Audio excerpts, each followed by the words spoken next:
Tonight's lesson is about what is your spiritual posture? Stand up straight. I don't know if your mother was like mine, but I always heard this. Don't slouch. Stand up straight. Straighten up your back. You would be so much taller if you just straighten your back. If you knew how much better you look, you would keep your back straight. Pull those shoulders back. So I heard that a lot growing up, and this is probably a good example of what she saw versus what she wanted to see. And this week, God's always teaching you something when you hear it from different people and different resources and different sources and different things you read. And that's exactly what happened with this lesson. Sometimes you may feel like you're just in a spiritual slump. I've read this term spiritual recession. When I started reading more about it, you may refer to it as feeling spiritually numb or apathetic. You just seem to maybe have lost your zeal, or you don't feel like the Lord is speaking to you the way you would like and the way you often feel that closeness. And you may feel like, God just isn't near. Like I said, He isn't speaking to you, and you've lost your zeal, or you've just lost your passion for your Bible reading. You may be getting in there and reading your Bible, but you just aren't hearing from God, or you feel like you're not sure, what you should be reading or studying. And here's where I read that term spiritual recession, which I'd never heard before. I bought the book Footprints of a Pilgrim when Becky and I were at a really cool thrift shop here in Pikeville called Faith Life Market. It's a coffee shop that a church opened. This is a church that is entrepreneurial minded. They have started businesses that are motivated by missions. And so the coffee shop is run by people who are in addiction recovery, or people who are in between jobs and need, a step up. They have a bookstore that is just so much fun to go in.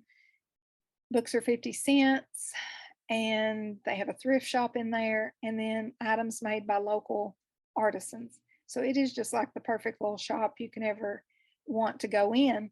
And I found this book written by Ruth Bell Graham, and it's just a collection of her writings. A lot of them are poems, but some of them are journal entries like this one. And so September 14th, 1970, she wrote, "Dear Journal, for several days I've been bone tired and heavy spirited, easily irritable, negative, just not good company for God, me, or anybody. Time of year, end of a busy summer, which is where we are right now. Spiritual recession, I don't know, but I excused myself early from the kids and their friends last night and went to bed when Ned did. At 4:30, I woke up and got up briefly, but was still so utterly tired I lay back down. Ned was her youngest child. I lay back down praying.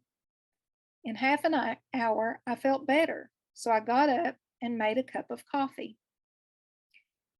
And as I sat with him, reading mainly from the Psalms, just thinking of him, his love, his forgiveness, his understanding, all the tiredness and heaviness went away. By 7 o'clock, I was refreshed and ready for the day." So that's where I picked up the term spiritual recession. And so I ran across several different resources. Some of these came from multiple resources, but these were some tips of how you can, straighten your back and get your posture realigned. And number one was to remember what is true, regardless of your feelings. And we've talked about this before. When we are so focused on our feelings, we can lose sight of where our attention should be. And so Psalm 139, verse 1 says, "O Lord, you have examined my heart and know everything about me." And then if you skip on down to verses 7 through 10, "Where can I go from your spirit? Where can I flee from your presence? If I go up to the heavens, you're there. If I make my bed in the depths, you're there. If I rise on the wings of the dawn, if I settle on the far side of the sea, even there your hand will guide me, Your right hand will hold me fast. So I think we need to be reminded that God is aware that we sometimes feel this way, that we feel disconnected, we feel distant, and He's always there to listen. And um, if we're feeling that, we just need to confess it. So the second tip is give yourself some grace and compassion, just as God does. So we can be really hard on ourselves, feeling like we need to um, always be on that spiritual high where we're just feeling so close and always learning and growing. But when we find ourselves in some of these places of distance, we can try changing things up a little bit. So I like to watch a couple young girls. They're college age now, but they started a YouTube channel called Coffee and Bible Time, and they teach different Bible study methods, and they just go over all different types of things they're learning. And one of the things they say is you can go away by yourself, almost like a little personal retreat, and change up what you're doing. If you are always going to the same spot for your Bible study, you're always doing it at the same time of the day. I was reminded of Ruth Bell Graham getting up, at 4:30 in the morning, 5 o'clock in the morning, at a time that she typically did not, maybe, or going to a different location in your house. And so Mark 6:31 says, He said to them, Come away by yourselves to a secluded place and rest a while. And for some of us, just finding a secluded place where we're not going to be interrupted is important. And then maybe for others, if you don't have other people in your home that would be a distraction, just switching it up, maybe having your Bible study at a park or in a restaurant or um, out in your yard instead of in your house. The third tip, revisit some things that are good for your soul. God inhabits more than just our churches.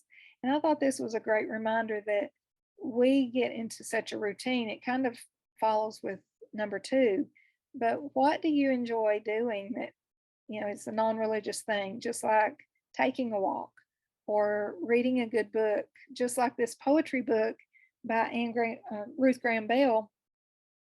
Ruth Bell Graham. I have learned a lot from reading that, and I gain a lot of perspective from her. And it's not a Bible study book, it's not a Bible, but it is good reading. And so that would be a good way to change it up a little bit. You might enjoy a craft or cooking a meal for someone and just spending time with God that looks different from your normal. And Becky and I have talked about this. We really want to plan a retreat for our closest friends and ladies in our church. Maybe some of you would want to attend it, but it's going to be an unscheduled retreat where there are just different things introduced that you can do, but nothing is scripted and planned out. So you may have the opportunity to do a craft on your own. You can go for a walk. There will be things that you could read or that you could bring with you, a journaling activity, just things that would give you a full day of spending time with God, but doing it in a way that's out of your normal. So Acts 17:24 says, the God who made the world and everything in it, being Lord of heaven and earth, does not live in temples made by man. So we need to remember that He's everywhere. And whether we're driving or we're working or we're going for a walk, we're enjoying nature, whatever it might be, we can use that as a time to just draw close to Him. This fourth one, love others and let them love on you. So you could do a planned random act of kindness. And when I say a planned random act of kindness, it will be random to the person you do it for, but you're going to plan it out and it's going to have intention in letting that person know why you are doing that act. You're doing it to encourage them. It may be that you send a card, you share a meal, you meet a need that they might have. And it may be just making a phone call and talking to a friend you haven't talked to in a long time. um, spending time together when you don't normally get to. So Philippians 2:4 says, each of you should look not only to your own interest, but also to the interest of others. And so it may be doing something with a person that you really don't care about that activity. For example, playing golf. I don't care about doing that, but my son loves it. And his wife goes and plays golf with him. And I think that's so sweet because it's probably not her favorite thing to do, but she's willing to spend time with him doing things he enjoys. And this fifth one, I find this to be extremely powerful. And so I practiced it and gave you an example, is to practice gratitude, just to reflect on his goodness and all the things we have to be thankful for. And so you could, in your journal this week, you could make a list. I know some people keep a whole journal of their gratitude, called their gratitude journal, where every day they write down something they're thankful for. And while I have an answered prayer journal that's similar, it's not quite the same thing because there are many things we may be thankful for that we didn't actually pray about. So just this past week, when I was preparing this lesson, I thought back over the week, and these were some things that happened that definitely don't happen every week for me, and things that I was thankful for. On Monday, I got to go to the prayer group that we have at our church, and I typically don't do that. And we did a prayer walk at Allen Elementary School, the school that we're adopting through our church. And we're going to be doing acts of kindness for the staff and the teachers throughout the year. We did the prayer walk where we prayed over every classroom, the cafeteria, all the spaces where children will be, even the bathrooms. Teresa, you know how that can be with little fellas. And so I was thankful for that. I got to go to Lexington with Becky and just have good conversation and catch up on things that we haven't been able to talk about in a long time. I don't think I've told you all, but most of you probably saw my post on Facebook. Ernie and I are going to be grandparents, and Mom's going to be a great grandma. And they had DNA testing done, and it came back all was good. So I was thankful about that. I got to take the teacher, Leslie, whose home and classroom were both destroyed, that Mary Ellen was able to bless through her business, her company, to lunch on Friday. And I got to pray with her and hear her testimony of how, despite losing her home, having to move in, with her father-in-law with 3 daughters, her husband isn't able to help at home because he works for the highway department, and he's been working 6 days a week, like 12 and 14-hour shifts a day. But she says they are able to see how good God is through this, and that they just are so thankful. And it was like she had nothing. She said, don't get me wrong, I've had my pity party, but we have talked about all of the good that we see that's coming out of this. And she's just so eager and feels like her family is drawing closer to God, and as a result of this hardship. So I was thankful for that. And then I got to mow grass with Ernie. He had to go to Louisa, and I just was able to spend the day relaxing while he mowed grass, and I was thankful for that. So when we are able to just think back over our week and put things in perspective, I think it can really encourage us and help us with that spiritual posture. And then remember that we all go through these different seasons. We have seasons. Sometimes I feel like the seasons where things are the hardest is when I'm growing the most. And when things start to lighten up and go well, then I feel distant. So remembering that we all go through these seasons. There are spring, summer, fall, and winter in our lives, and we go through these different seasons. And so remembering Isaiah 58:11, then the Lord will guide you always and satisfy your thirst in parched places. will give strength to your bones, and you shall be like a watered garden, like a flowing spring whose waters never fail. So he's sufficient for all of the seasons in our life, and we just have to remember to go to him. And I think the main thing is spend quality time with him, even if you feel distant. Continuing to go back every day, maybe read something different, or like the tip, do something different as far as your place. I think you will benefit from that, because I have found these things to be very true. And so my journaling ideas are, for those of you who like things really neat and orderly, I thought about the little cards on the left, just doing a 2-page spread with all these little ideas and tips. All of these may not seem beneficial to you, but the ones that do and the ones that jump out, you could put those on a little card and then put them all over your pages, kind of like we did the flip up page once before, and I'll show you that in my journal.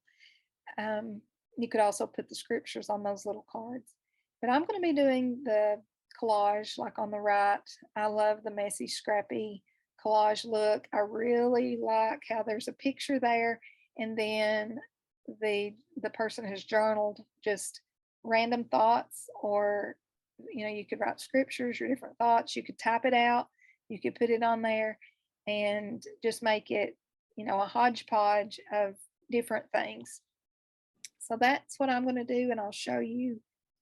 So I looked really hard through my magazines, and I keep a little box here of magazine clippings. I love this one, and I've thought about, just that picture inspires me that as Christians we need to today in our our prayer group at church, we talked about love as a verb, and Becky sent me a devotion last week or a while back that said that love is a verb, and this reminds me of that, because love is an action. We're doing something, and it also reminded me of the flood work. It's okay to get our hands dirty sometimes. But anyway, I looked through these, and then I went through some magazines that I had, and this was the closest thing to poor posture that I could find. So that is going to be my example of what I don't want to be. I don't want to be in a spiritual recession, slouching. I want to have good posture, standing up straight. And to set this page up, I just used watercolors, and I did it so that it would be dry. Just used some watercolors that are about gone. Did a wash on the page. Took some scraps of, this was a paper bag, this was a piece of scrapbooking paper, and I just glued those on. I'm going to do more of that, just in different places. I think I'm going to put her here. This is going to be for my title. And you see, I'm just taking scraps of construction paper or scrapbooking paper. And then I found these words that I want to incorporate into this collage. Crafts. That's one thing, working in my journal, making crafts seems like, well, that has nothing to do with your Bible time, your quiet time. But for me, this little craft has so much meaning behind it. I just take a little feather and I glue it to a piece of cardstock.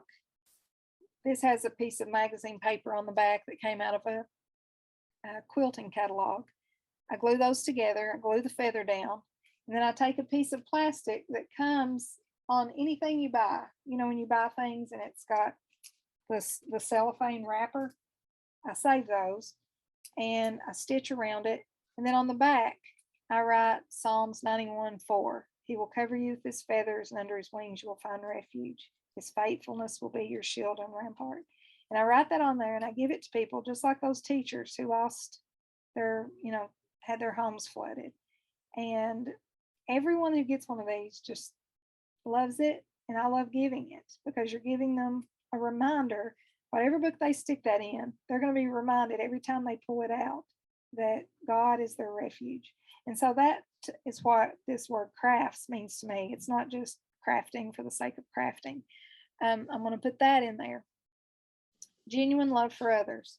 What can I do to show genuine love for others? sometimes I need to get away by myself, so I'm going to be putting that word. And then connection, connecting with friends, connecting with other people. Um, Having those conversations can really spur you along in your faith and give you that excitement. So that's going to go on here. And then I'm going to be just journaling, writing, almost like a dear diary, dear journal, um, the things that I want to remember about this lesson.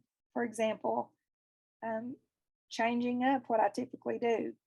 Sometimes I do the SOAP method and I go through my psalm book that I've shown you before. Um,